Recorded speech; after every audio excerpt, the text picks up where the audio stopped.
Okay, we got it. Awesome. Good. Barely enough time to spare. Great. I'm going to grab my phone then and put my lap in case anybody messages me. It's a little bright again. I can tell. Maybe we need to angle it down. Yeah. Yeah, that's better. That'll help.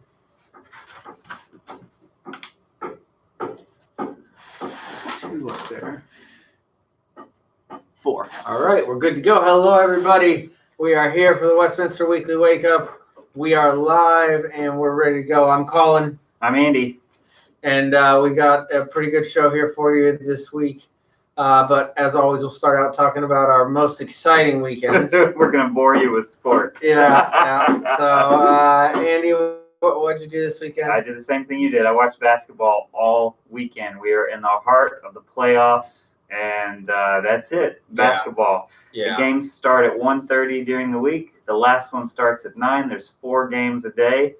The weekends, I don't know about you, but it's a lot nicer starting at 1 o'clock and me not having to skip out of work to watch games. Yeah, exactly. Yeah. Yeah, I'm a little upset that we had 2 sweeps already. Yes. Because now the games won't be 1-9. Right. Now there's only 6 series left in the first round. Yeah. 2 of them are over with. Mm-hmm. It's unfortunate, but we got to see some good basketball, and I'm ready for those second round teams anyway. So now, does Chelsea watch basketball? Yeah, definitely. Yeah, she likes live sports, and Oliver loves it as well. Yep. So it's a family affair. Yeah. Mm-hmm, yeah. Mm-hmm. My wife Amy loves basketball as well. She won't watch baseball with me, which is fine. I don't mind that. But she does watch basketball. She loves the Clippers. She loves Paul George. And she loves Steven Adams for the Thunder. Yep, Chelsea likes Steven Adams. So Jason Momoa is who she thinks he looks like. So Amy and I watch most of the games together. So yesterday we watched the day before the games were on while we were doing stuff around the house. But it's nice to be able to do stuff together. Yes, yeah. Chelsea definitely watches for the cuter ones. She likes Steph because she thinks he's cute. She likes Patrick Mahomes when we watch football. She loves Patrick Mahomes. So she'll watch football as well. Oh yeah. She'll watch it. She just likes live sports in general. It's not that she necessarily likes to analyze it or anything like that, but she just likes live sports. She likes it just as an entertaining thing to kind of put on there. And basketball and football, those are your 2 sports to watch, right? Those are the 2 main ones. We'll watch the playoffs for baseball. I'll sit down and watch a whole playoff game. Mm-hmm. And I will casually follow the stats during the year so I know who is doing well enough so the playoffs are engaging for me. Mm-hmm. But it's hard for me to watch regular season games. Baseball's tough. It's your 3 or 4 hour commitment. It goes slow. I watch the Braves. I love the Braves, but I won't watch any other teams play. Yeah. If the Braves aren't playing, forget it. I'm not going to watch. Yeah. I don't even watch the playoffs. Braves aren't in it for baseball. Really? Wow. Okay. For me, it's number 1, Falcons, 2, and then all NBA. Gotcha. And of course, Falcons game is more important than the Braves game, so I will watch Falcons game over Braves game. Oh, really? That's how it comes down to. Well, there's only 16 of those. Gotcha. Right? So the Braves play 100 games or more than 100 games. Yeah. So on a Sunday afternoon, I would watch the Falcons. Yeah. But the NBA playoffs are your favorite sport. Yeah, definitely. NBA playoffs are the deal for me, and I love that, and I love watching football, even though I'm always so torn about it because I know how bad it is for the body and for the mind, and how I think down the line football may become kind of obsolete because people are going to realize the inherent dangers of it. I mean, I think it'll take longer than it's taking. Than I thought it was going to take less time, but I think it could get to that point where it's not going to be a major sport anymore at some point. That's what happened to boxing. But exactly. That's exactly how I see it. Right. It'll be viewed as just too violent and out of date. Right. Yeah. Viewers at home, we know that boxing was a huge sport when you were younger. It kind of fell out of favor as Colin and I came along. But boxing used to be one of the number 1 sports in the country. Yeah. And that violence and the damage it does, you have less people wanting to watch it, and you have less people wanting to participate because it's so bad for you. And then you don't get the best athletes, and so the product isn't as good. That's the main thing that I'm worried about with football. Right. Is I've already seen this being part of the youth sports arena. I see a lot of the good athletes are not even choosing football because their parents won't let them. So then the good athletes go to basketball, and then it pushes basketball above, or they go to baseball. We're seeing or soccer. Or soccer. Soccer will move up into that area too. but even baseball, we're seeing better athletes than we've ever seen before. So it's interesting. Well, football is also hard to practice and hard to play on your own. That's another factor for sure. That's a big thing, is that you have to have a team to be able to practice football. Basketball, you can practice on your own all the time. Yep. It's a little bit like golf. If you want it bad enough, you can set yourself up for success. Yep. Did you do anything this weekend other than watch sports? I did, actually. I went hiking on Honeymoon Island. Oh, exciting. Yes. So, Nice. yeah, it was pretty good. We went Saturday. It was totally overcast. Very overcast day all day. It didn't rain on us or anything like that. But it's a real trek because it has a very large dog beach there. So we took the dog and the baby and Oliver. So it was a huge family. We go hiking, then we go to the dog beach and hang out there. And I thought, like, oh, no big deal. Like, I'm in the sun a lot. Like, I am constantly outdoors in the sun if I'm not at work.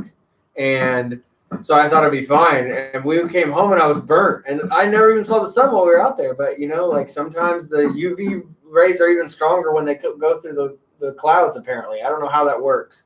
But it works because I was, like, really burnt. So, I mean, I feel fine now. I didn't have any issues with it. But yeah, I was very surprised about how much sun I got out there. So, and Honeymoon Island is out, pretty decent into the water. So there's nothing there's just shrubs.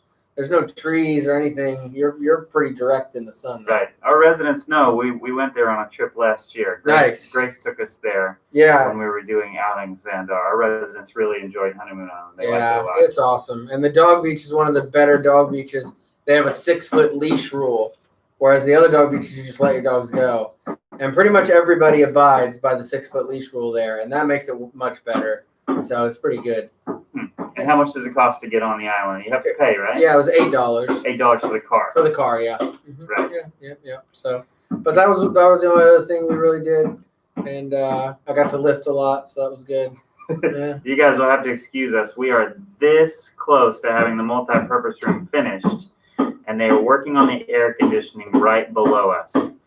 So that's what that pounding noise is. We apologize if you can't hear us too well. It's kind of coming and going, but they're just kind of redoing the air conditioning, and we're really close to getting this open. Very, very close. Hold on just a second. I'm just going to...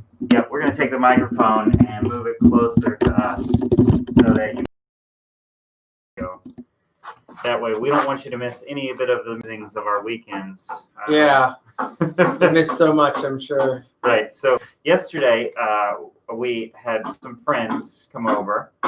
They came out onto our lanai outside, and they got in the pool with us. And these were two people we had never met, actually.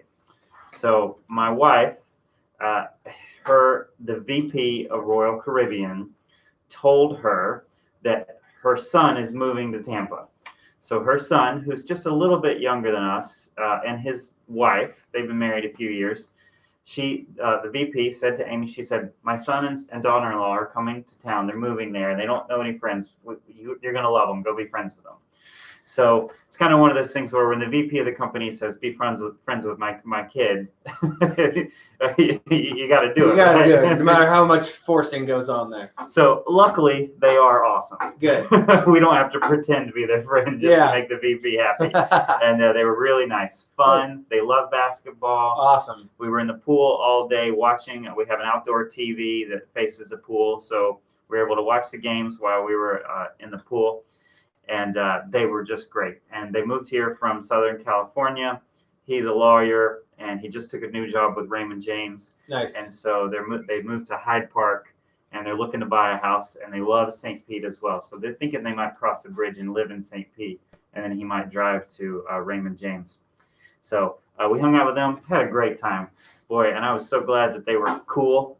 Yeah. Because we were going to have to be friends with them no matter what. So it's just a bonus that they're great people. Good deal. We had a really good time. So that was nice. Good deal. Yeah. Still hard to socialize in COVID. You guys at home know that. You have to be careful what you do. But, socializing outside is the best way to do it. Absolutely. You can exercise outside. You can talk to people outside. You can visit your friends and family outside. That's the way to go. Lots of space. Right. Absolutely. Anything else exciting over the weekend, or is that it? That's the complete weekend for me. Well, today is Monday, August 24th, and I tell you what, we're almost through August, and we're still in the middle of COVID. Today is the first day of something big. What's today the first day of? School. Sorry, yes. School's back in session. Yes, it is. So that means that everybody's commute to work takes a lot longer because you have to drive 10 miles an hour through those school zones. Do you pass through school zones on the way here? Well, I do because I drop a child off. So you actually have to stop in the school Yes, zone. so if I didn't have a child, I wouldn't have to go through the school zone, but I could get here a lot quicker. Right. But yeah, I had to wake up 30 minutes earlier today, so I have a little bit of the yawns going on. But I'll have to adjust to that.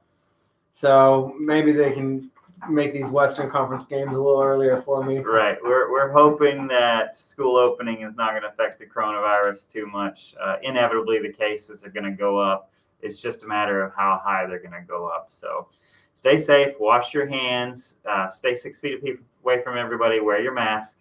And I hope the schools do the same thing. Did all ever wear masks to school today? They're all wearing masks. Yeah, we decorate our own masks. Very nice. Yeah, so we went to Hobby Lobby and got some fabric markers, and we also got these like kind of things that look like they're like kind of what you would have for Mr. Potato Head to put on Mr. Potato Head, all kinds of different facial things. And we had got some glue.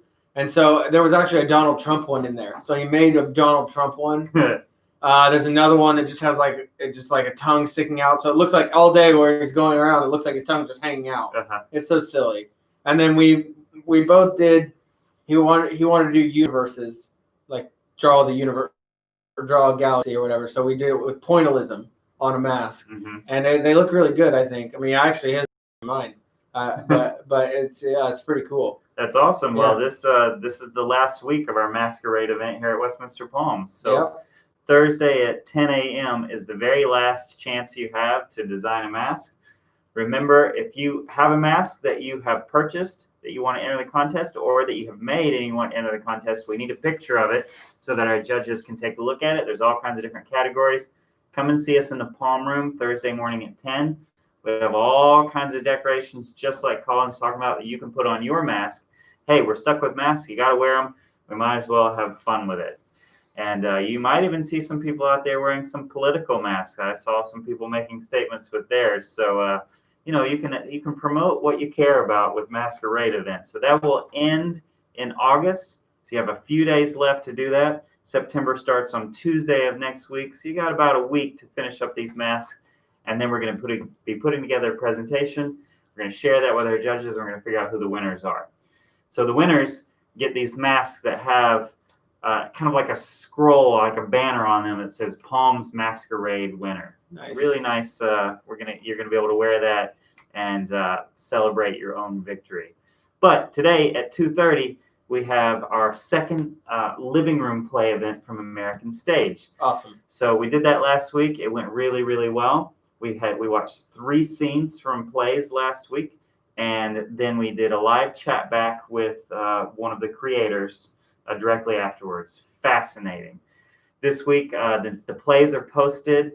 I don't remember the plays off the top of my head, but if you check out the sign down in the lobby, the plays are posted. So there's going to be 3 plays. They're at 2:30 today. And then the Zoom call is at 3:30 directly afterwards. If you want to watch it, you got to register on the American Stage website. We do have a few spots left in the Palm Room if you want to watch it with us in the Palm Room. As you know, the Palm Room maxes out at 10. So you can go see Janice. She can sign you up for that. 2:30 today is plays. 3:30 is the Zoom chat back. You don't want to miss that. That was absolutely fascinating, hearing the logistics of how they did everything. What's going on in fitness? Anything we need to know? Yeah, just to piggyback off that a little bit, at 2:30, the Don't Fall class will be in the craft room due to the Palm Room being used. So we will still be having it, but it will be in the craft room at 2:30 today. So all your normal classes all week, and the main thing that we are still focused on here is providing fitness center options for all of our residents. I'm up to 30 different individual sessions here in my fitness center, and Jill's working hard in hers. So that's what we're putting a lot of effort into right now. We're still trying to monitor it as much as possible. So until we're out of that monitoring phase, we probably won't be doing a lot of special fitness events. But those are our main focuses for right now. Yep. What else you got this week? I don't know. I don't think we should compete with the drill. I think we should probably just. I think we should call it a day because the drill's getting louder. So find your calendar. Take a look at your calendar. Come and see us and have a good time. See you guys later. See you later.